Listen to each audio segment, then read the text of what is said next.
Hello friends, आप सभी का स्वागत है मेरे चैनल पर। आज का इस वीडियो फ्रेंड्स एक और विंटर की खूबसूरत प्लांट कैलेंडुला के बारे में है। तो ये देखिए फ्रेंड्स, ये कैलेंडुला के प्लांट है जो लगभग 1 मंथ पहले बिल्कुल बेबी प्लांट में खरीदी थी और 1 मंथ बाद का रिजल्ट है। आप देख सकते हैं कितनी अच्छी तरह से इसमें फ्लावरिंग भी आ रहे हैं और बड्स भी निकलने लगे हैं। ये देखिए लगभग सभी प्लांट में बड्स और कलियां आने लगे हैं, ये देख सकते हैं। तो चलिए जानते हैं किस प्रकार से हमने इस प्लांट की केयर की, कौन से सॉइल में लगाएं और कौन कौन से रिक्वायरमेंट इस प्लांट के लिए ज़रूरी है।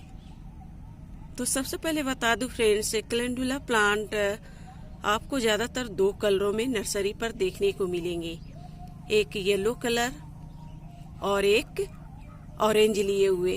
दोनों ही कलर बहुत ही खूबसूरत लगते हैं। ये जो कलर आप देख रहे हैं ये ऑरेंज कलर के हैं, ये अभी खिले नहीं हैं। और एक देखिए, एक ये कलर। और ये फ्लावर प्लांट गुच्छों में फ्लावरिंग करते हैं। जब ये फ्लावर प्लांट पूरी तरह से खिल जाते हैं तो गमले की खूबसूरती देखते ही बनती है। आप इसे, अगर हम सबसे पहले हम पॉट की बात करें तो आप इसे छोटे से छोटे पॉट में ही लगाएं तो इस प्लांट के लिए बेहतर है, क्योंकि इस प्लांट के लिए ज़्यादा गहराई वाले पॉट की आवश्यकता नहीं होती। आप कोशिश करें थोड़े से चौड़े मुंह वाले पॉट हो और 10 से 12 इंच के गमले ही इसके लिए सूटेबल है। आप देख सकते हैं बिल्कुल छोटे से इस साइज के गमले में आप इसे लगा सकते हैं। अब हम इसके सनलाइट रिक्वायरमेंट के बात करें तो इस प्लांट के लिए विंटर की फुल सनलाइट पसंद है, यानी कि जहाँ भी इस प्लांट को रखें कम से कम 5 से 6 आवर की सनलाइट इस प्लांट पर मिले, जिससे इस प्लांट की ग्रोथ भी अच्छी तरह से होगी और इसमें बहुत सारी कलियाँ भी देखने को मिलेंगी। मैं जो इस प्लांट को रख रखी हूँ आप देख सकते हैं, बिल्कुल टेरेस गार्डन पर रख रखी हूँ। जब मैं बेबी प्लांट लाई थी तब से मेरे प्लांट टेरेस गार्डन पर रखे हुए हैं और एक मेरे प्लांट इंडोर गार्डन में रख रखी हूँ, जहाँ पर 12 बजे से लेकर इवनिंग तक धूप आती है। उसमें बहुत ही कम मात्रा में बड्स निकले हैं, यानी कि इस प्लांट के लिए फुल सनलाइट की रिक्वायरमेंट ज़रूरी है। जहाँ भी रखें फुल सनलाइट में रखने की कोशिश करें। अब हम इसके सॉइल के बारे में जाने, कौन से सॉइल में इस प्लांट को हमने लगाए।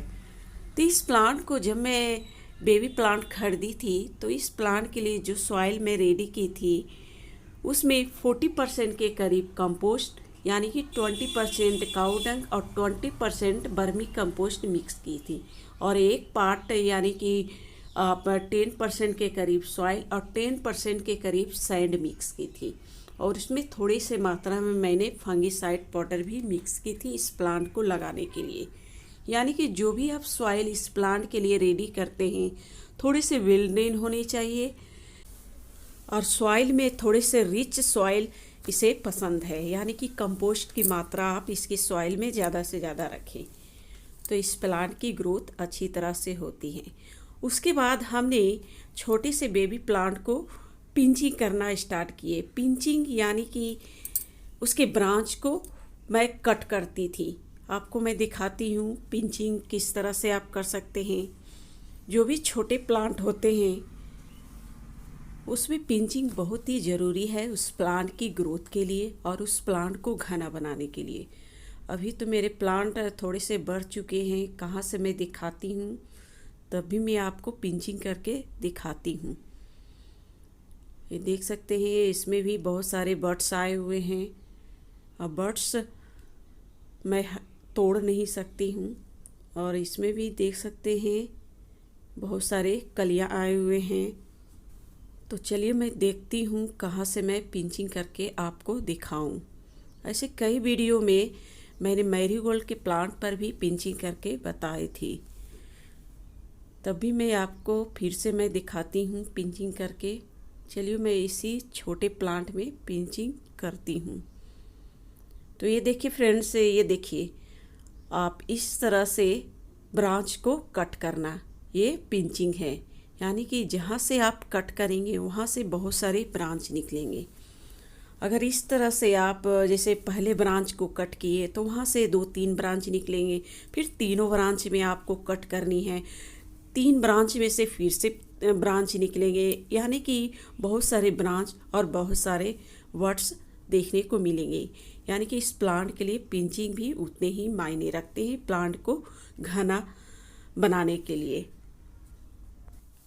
हमने पिंचिंग की, अब हम फर्टिलाइज़र के बारे में जानेंगे। कौन कौन से फर्टिलाइज़र इस प्लांट में हमने यूज किए। तो सबसे पहले जब आपके छोटे प्लांट होते हैं तो आप उसे कंपोस्ट के साथ लगाते हैं, तो 7 दिन के बाद आप उसमें फिर से फर्टिलाइज़र दें। यानी कि वीकली इसमें फर्टिलाइज़र देने की कोशिश करें जब तक आपके प्लांट में कलियां और बड्स बनना स्टार्ट ना हो जाएं। फर्टिलाइज़र के तौर पर आप वर्मी कंपोस्ट दे सकते हैं, बनाना पील फर्टिलाइज़र दे सकते हैं, सरसों की खली दे सकते हैं, काऊ डंग फर्टिलाइज़र दे सकते हैं, या फिर NPK फर्टिलाइज़र भी दे सकते हैं। यानी कि 7 दिन के अंतराल पर मैं रेगुलर इसमें फर्टिलाइज़र डालती रही जब तक कि इसमें वर्ड्स और कलियां ना बनने स्टार्ट हो जाए। तो आप ये काम आप ज़रूर करें जब आपके छोटे से छोटे प्लांट हों। उसके बाद हम पेस्ट इंसेक्ट की बात करें तो फ्रेंड्स, इसमें आपको बहुत ही कम मात्रा में पेस्ट इंसेक्ट देखने को मिलते हैं। अभी मेरे प्लांट बिल्कुल हेल्दी हैं, स्वस्थ हैं, तो इसमें ज़्यादातर आपको फंगल डिजीज़ देखने को मिलते हैं। या तो आपके पत्ते करली हो जाएंगे, पत्ते बिल्कुल ख़राब हो जाएंगे, ब्राउनिश हो जाएंगे, येलो होकर झड़ने लगेंगे। ये सभी फंगल इन्फेक्शन के कारण होते हैं। तो हम इस पर, मेरे प्लांट हेल्दी भी थे तब भी मैं इसमें फंगिसाइड या फिर होममेड फंगिसाइड का स्प्रे करती रहती थी। उसमें इंसेक्टिसाइड सॉप का भी स्प्रे आप कर सकते हैं, या फिर लिक्विड शैम्पू का और नीम ऑयल को मिक्स करके इस प्लांट पर स्प्रे करते रहें, जिससे आपके प्लांट पेस्ट इंसेक्ट फ्री रहेंगे। और इस प्लांट की ग्रोथ के लिए एक और ज़रूरी बात है फ्रेंड्स, जब भी आपके प्लांट में फूल सूख जाए तो आप इसके सूखे फूलों को डेड हीडिंग करना ज़रूरी है।